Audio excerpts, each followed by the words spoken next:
Well, hello everyone and welcome to Yorkshire Gamer, and this is the first monthly update of 2024. Yes, it's January 2024 and you are looking at my Papal machine gun. Yes, one up on the holy hand grenade, I have a Papal machine gun. But more about that later on. It's been a busy month, so let's have a look at what we've got painted. Okay, so first of the newly painted units is the work in progress from previous month, and this is the last of my Gringo 40 Garibaldi battalions, 24 figures, 6 figures of base as usual, and quite sad really, the end of an era. 20 battalions painted, some more coming up in a minute, but I've done 12 of these Garibaldi Gringo 40 battalions and the last one. So quite a dulled muted colours with these. I've gone with like a darkish grey, or sorry, a darkish white grey trouser, and then for the capes I've done a darker blue than I've normally done. I've normally done like a light blue grey, whereas this is a dark sea blue grey, which is one of my favourite Vallejo colours actually. And I think it's a fine unit to finish off this particular part of the project on. Little zoom in there, you're probably well used to these figures by now, and they're going to look great en masse. And once I've come back from the York show on Sunday, I'll try and do a troops on parade for both sides. At the moment a little bit difficult because everything's packed up ready to go to the show, but when I get back next week I shall put them all together. So that's the first unit I've done, and then I suppose we better talk about the elephant. Or is it the castle in the background?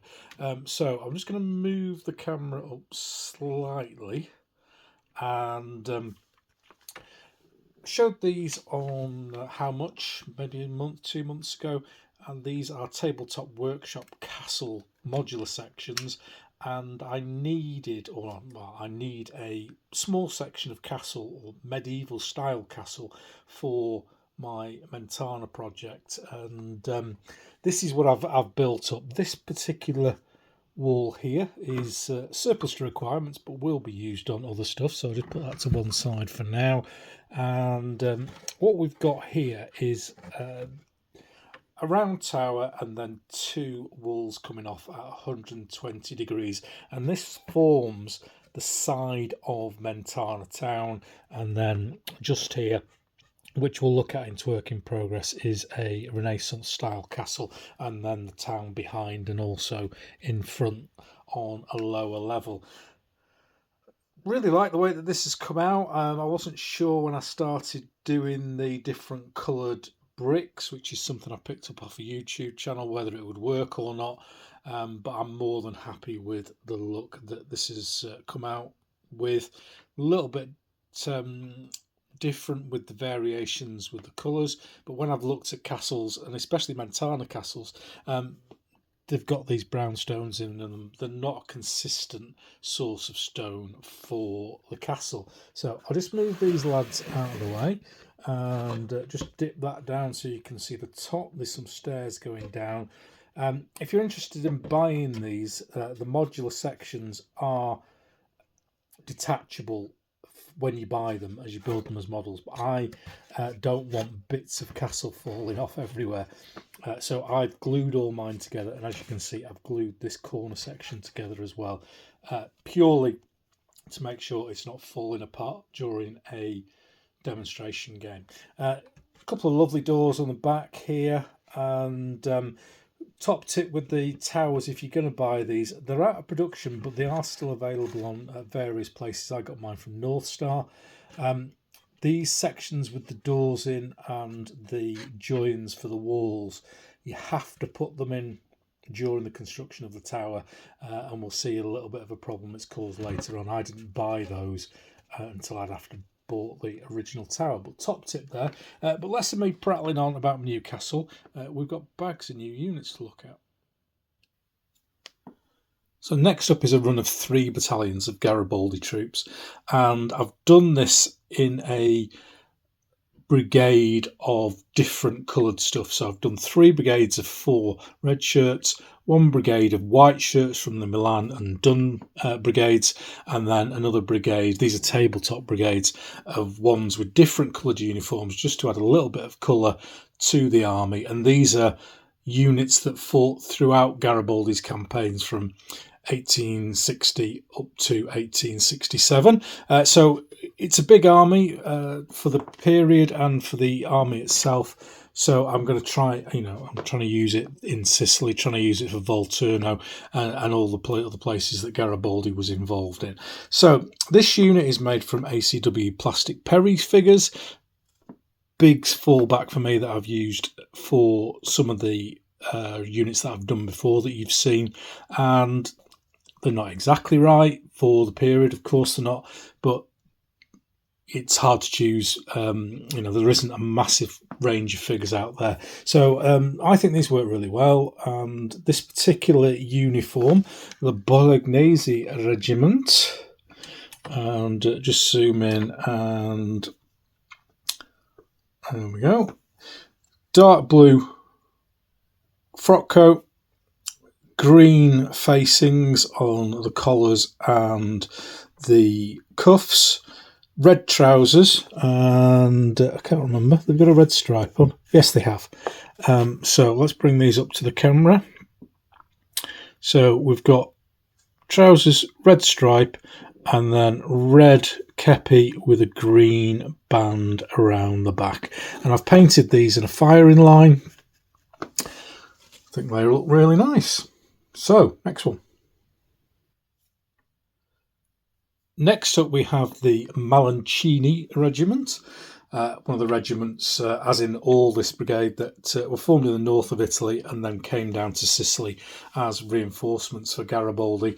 And these are done in a very plain uniform, really, and it is a white or a dark cream trouser with no markings on.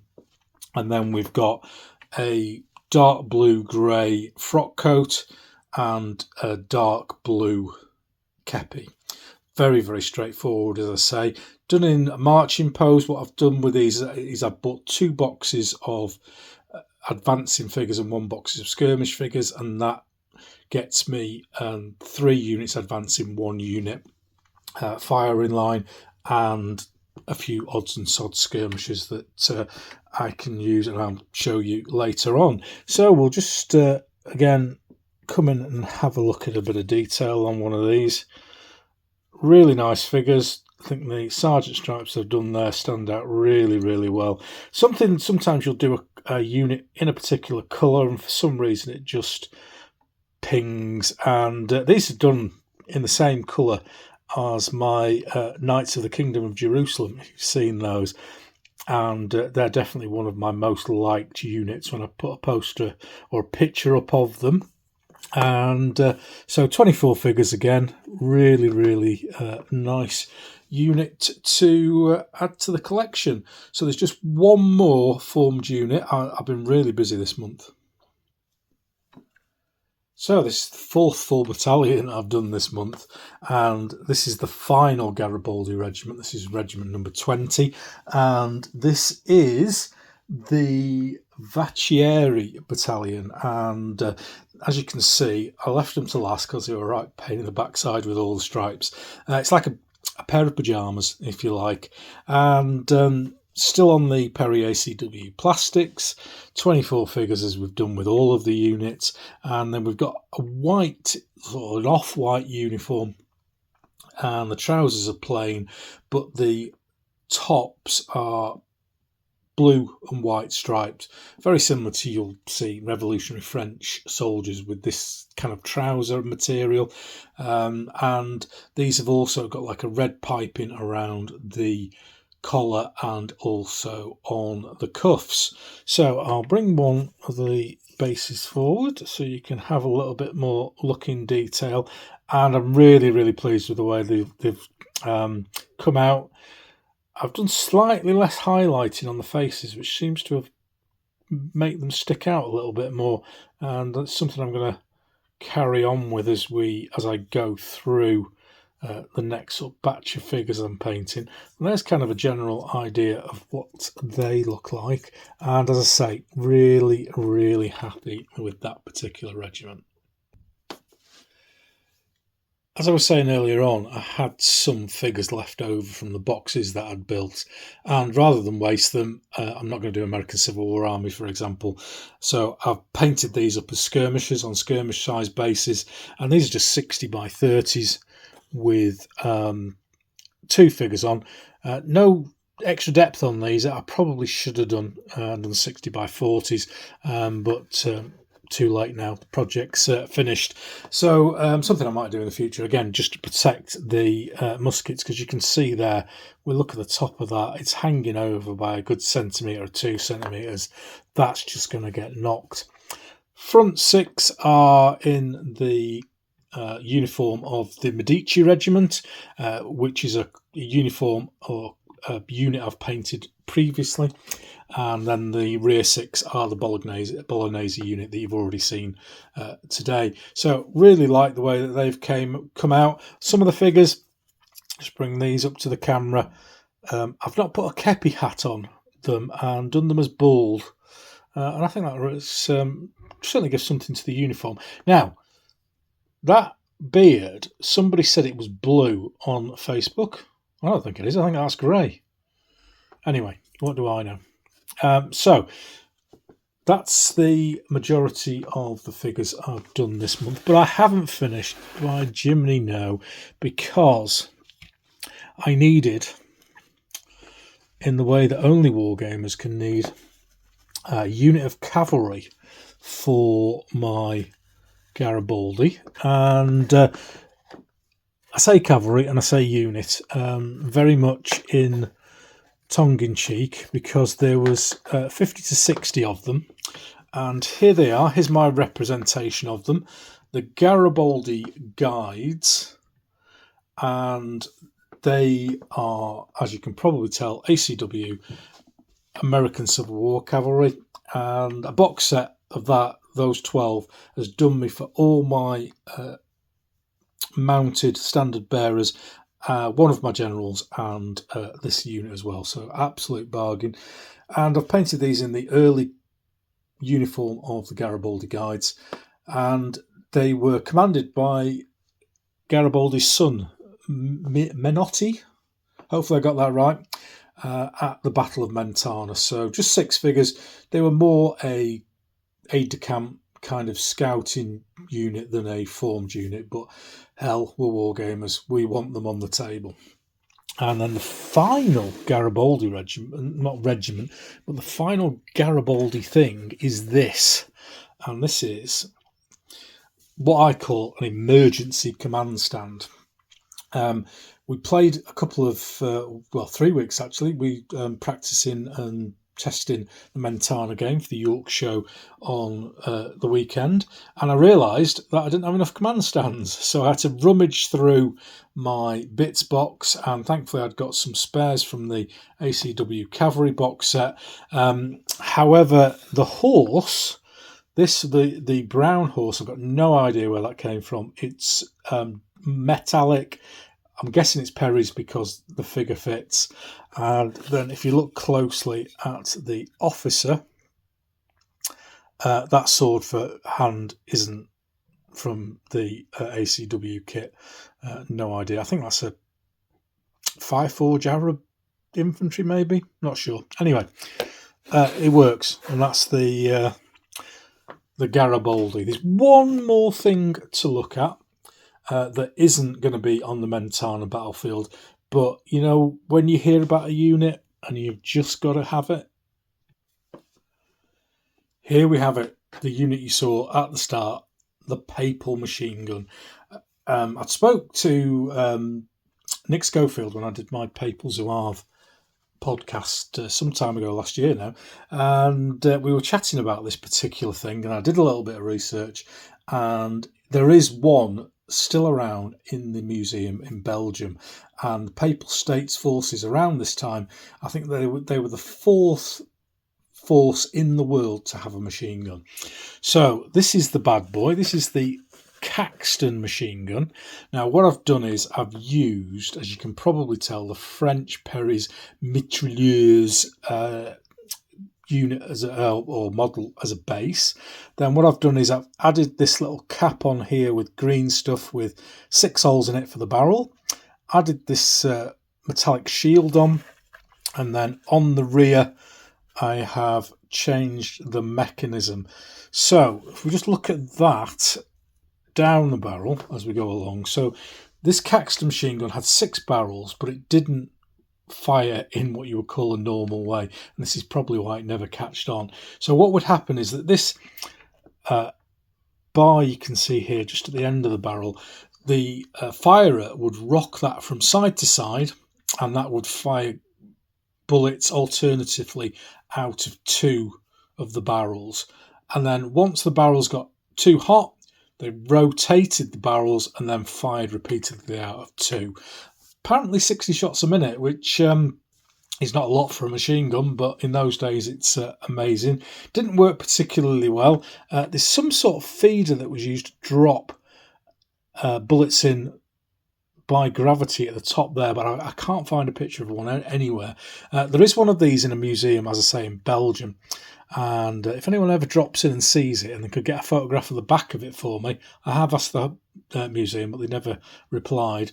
That would be great. So this is my Papal machine gun, and although it wasn't on the battlefield of Mentana, I am going to have to find an excuse to use this in a game.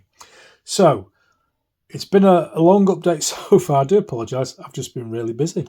So let's have a look at work in progress.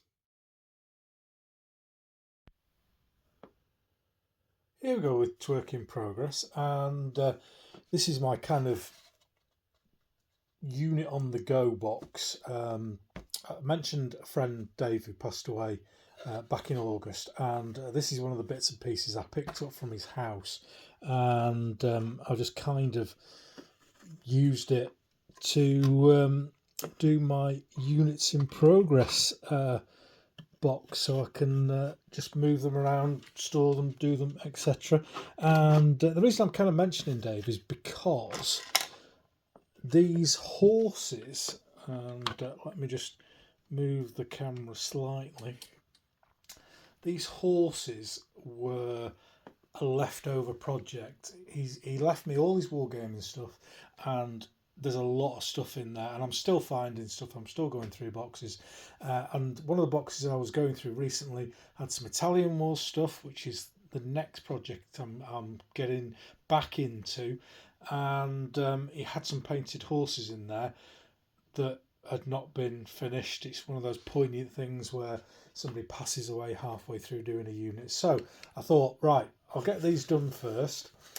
So these horses are Dave's. He's painted those. I've based them up. And my gendarmes, or my heavy cavalry unit, or however you want to call them, condottieri. These are condottieri because they are for the Papal States, are in 6s. So I've got 2 units on the go here. And I'll just put the other based horses in there. And drop the camera down and have a close look at these. So this group of 6 is very nearly finished. In fact, the 2 stands on the right are finished, and this one is still a work in progress. As you can see, that ginormous plume is still just undercoated. So we'll zoom in and have a look at the ones that are finished. And these are the classic Wargames Foundry figures. I absolutely love these. I don't think you can get better character gendarmes. Even that, Steel Fist are absolutely brilliant, but these have just got a life about them. And they're a bit small compared to modern day figures, but they still hold up really, really well for me. So I have done another, as I say, done them as Papal. State condottieri, and the flag is from Flags of Wars. It's not it's not an Italian Wars one. It's from a bishop from pre-Wars of the Roses, would you believe? But that papal symbol with the gold and silver keys, the keys to heaven, are classic of the Papal State style. So I've used them for this cavalry unit, and then, as I do with all my stuff, I kind of take a cue from the flags for the colours. But with this horse here that David already painted, it's got a kind of purple and yellow motif, and I've carried that through a little bit as well with the uniform. As you can see there, we've got purple in this ginormous plume on the officer's helmet. Then we've got purple and yellow on the trumpeter's hat, the remainder of which is red and white. So there's going to be one more flag and that other base that we've already looked at here. So those of you who watched any of my painting tutorials will know that what I tend to do is I do the messy colours first, and then, because I can slap it and bash it and do it all in 30 seconds, and then pay a little bit more attention when I'm getting on to the more detailed colours. So with the armour, that's absolutely 30 seconds slap on with 3 different grades of silver, and it just works for me. I really like that. Not quite black armour, not quite really bright shine. I don't like bright shiny silver armour. Yes, I know that's how it looks in real life, but on a tabletop it just doesn't look right to me. So this is my preferred method for armour, and I'm sticking with it. So there we go. There is the twerk in progress, and I'm sure you're going to be sick to death in the coming months, as you've been sick to death of Italian Risorgimento.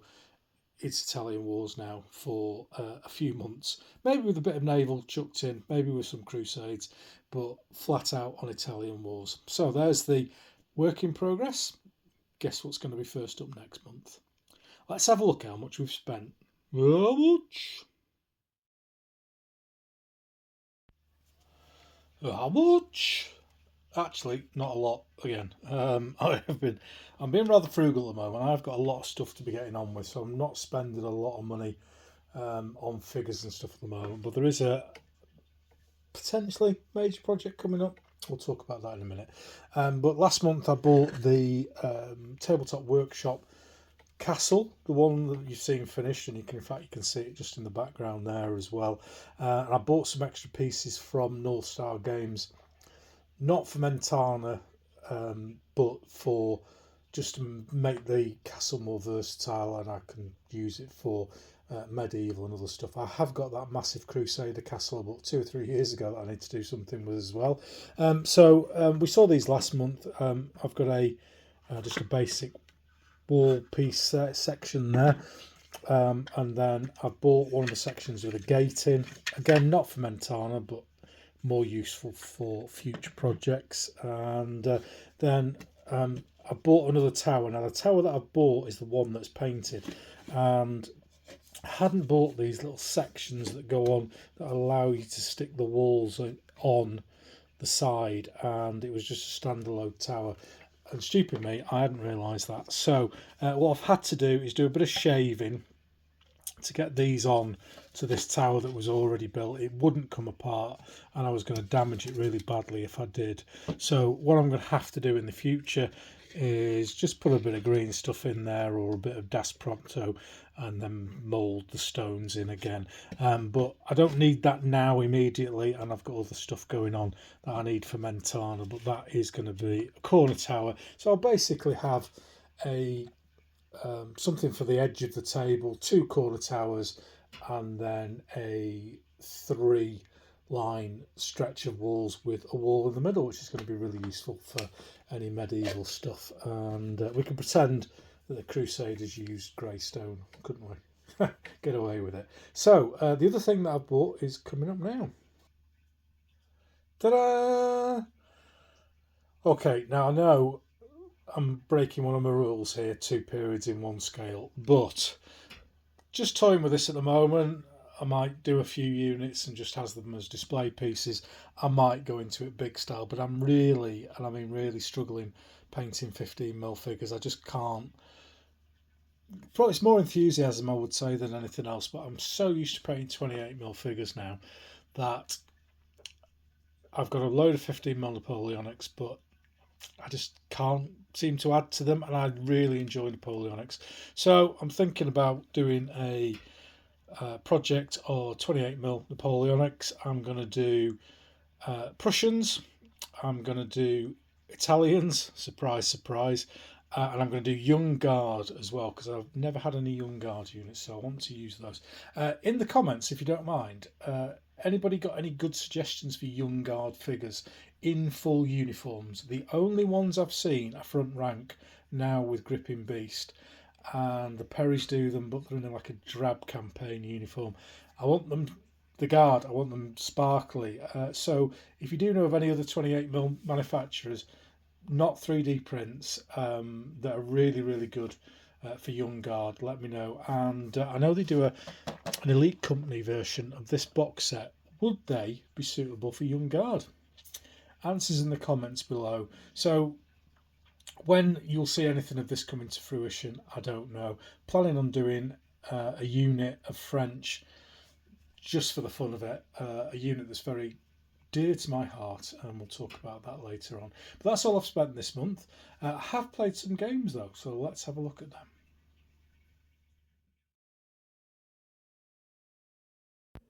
This week saw me, in fact for the last 3 weeks, saw us practicing the Mentana game for the York show at the weekend, and this isn't the train that we're going to use at the show, but it was an excuse to get the figures out, test the scenario, test where we're going to place the terrain, etc. Have a run through the Pickett's Charge rules, which we've made a few modifications for, just to reflect the Italian Risorgimento rather than the American Civil War. It all went really well, and this is the third time I've played the game now, and really looking forward to the show in York at the weekend to show it off to everyone.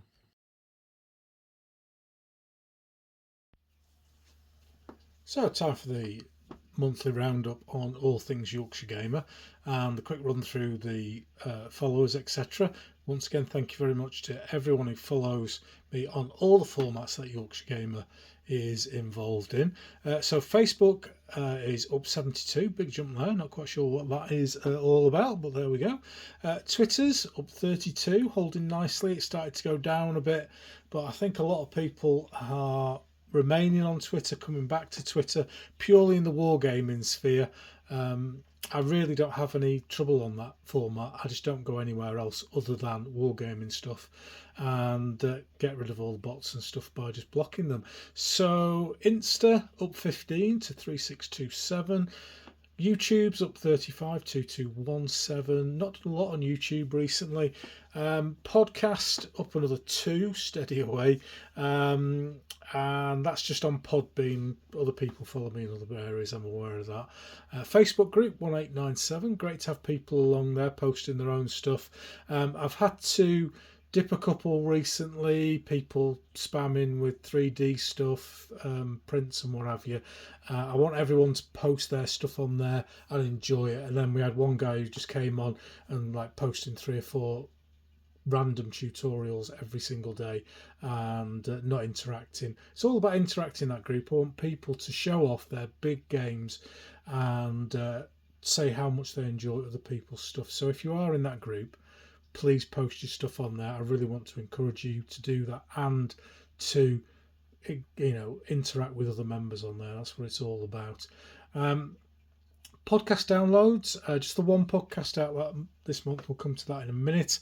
4615 through January, which is always a slow month for me. I've got lots of guests lined up. I just seem to be struggling to organise recording times at the moment, and I like buses. I've got 4 episodes I'm juggling, and like buses, they're all going to come round at once, aren't they? But never mind, that's my problem. It's a nice problem to have, too many guests. And then Blue Sky up 30. Seems to be picking up a bit, Blue Sky, a little bit more interaction on there as well, which is nice to see, but I still think Twitter is the best place for Wargame, you know, instant chat. So there we go. Let's have a quick look now at all the things going on in Yorkshire Gamer. postings, podcastings, etc. So there was just the one podcast out this month in January, and that's with Giles Shapley, aka Eric the Shed, and we talked about Shed Wars, the blog, Shed Wars, the experience. He's opened up his wargaming room to the general public, and we had a fantastic chat about building a shed in your garden and putting a Wargames table in. So if you haven't listened to it, pop down to Podbean now where it's available. So that just leaves me to say thank you once again for tuning in, and I'll leave you with this showing of the filming of the new 5-part drama series called Cheshire in the Wars of the Roses, What the Bloody Hell's Going On Next Door, and featuring the Earl of Chester. So once again from Yorkshire TV, thank you very much for tuning in, and until next time, Sithee.